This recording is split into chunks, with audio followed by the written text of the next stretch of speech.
Hello, Namaskar. This is Firstpost and you're watching Vantage with me, Palki Sharma.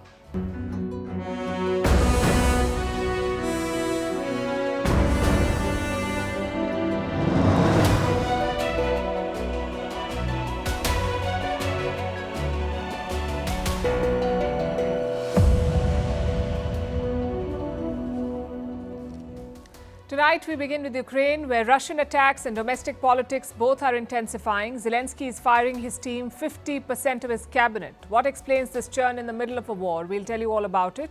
Meanwhile, Prime Minister Narendra Modi landed in Singapore today. We'll discuss the agenda and the big takeaways from his last destination, Brunei, where he made a significant statement on China. The world over, markets seem to be falling thanks to weak jobs data and renewed fears of recession in the US. The World Bank has some advice for India. In the US and the Philippines, they've caught two women who were spying for China. It's a story you don't want to miss. India's neighbor Nepal is stoking the border row with new banknotes that will show Indian territory. In North Korea, Kim Jong-un has executed 30 officials for the recent flood disaster. In France, a rape case has shocked the country. A woman was drugged and raped by her husband and 72 other men for 10 years.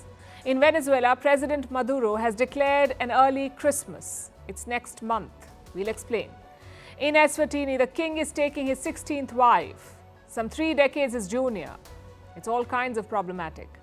And from AI in homework to smartphone bans, how schools the world over are grappling with technology. All this and more coming up. The headlines first.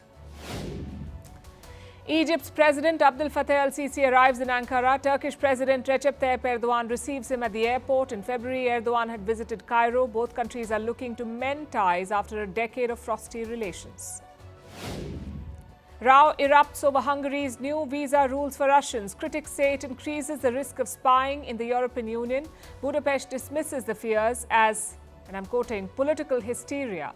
Russia invaded Ukraine in 2022. Since then, Hungary is the only EU country to have maintained close ties with Vladimir Putin. In India, Rahul Gandhi kicks off the Congress's campaign in Jammu and Kashmir, says his party will restore the region's statehood after coming to power. Jammu and Kashmir will hold assembly polls in 3 phases. The first phase is on the 18th of September. The results will be declared on 8th October. At least 81 people killed in Nigeria in a suspected attack by Boko Haram. The incident took place in the northeastern part of the country on Sunday. The Boko Haram insurgency began in 2009. The fighting has killed thousands of people and displaced more than 2 million. Thailand's new Prime Minister names her cabinet, dumps an influential military-linked party from the government. This has happened for the first time since 2019. Last month, Paetongtarn Shinawatra became Thailand's youngest ever Prime Minister. And you may soon have to pay to visit the Trevi Fountain in Rome. Authorities are mulling introducing a ticketing system to the iconic site. More than 1,000 people visit the landmark every hour. This is the latest attempt by Italy to tackle over-tourism.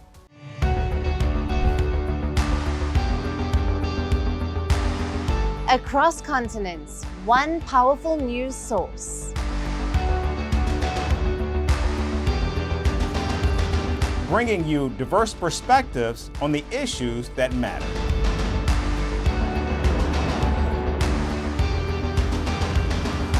We go beyond the boundaries to give you that little extra about every sporting moment.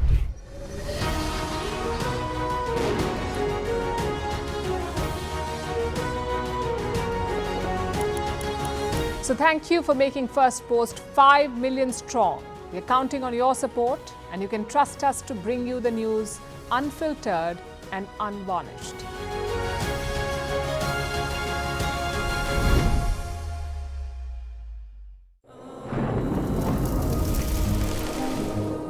Climate change is on our doorstep.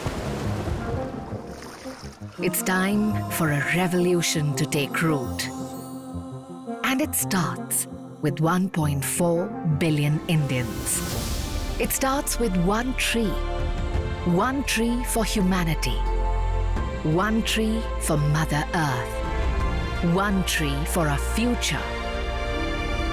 Project One Tree, a News 18 network initiative.